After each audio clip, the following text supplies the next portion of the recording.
Hi, this is for Transit Connect 2019 DPF. We have cut it in 3 pieces, this DPF, in order to clean, because the top part where there is a connection to the turbo pipe, after the catalytic converter, can you bring that box?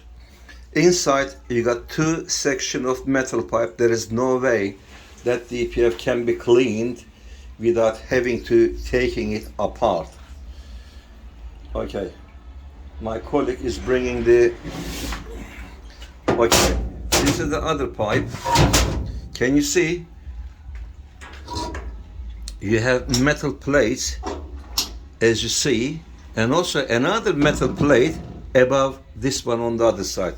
Basically in here you got 1 and 2 level of plate disturbing the heat and the fire.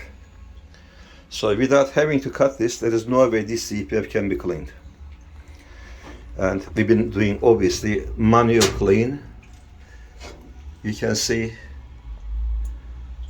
how clean it is. Now we are going to air dry it with 200 degrees Celsius, because water particles also will block the DPF like a soot.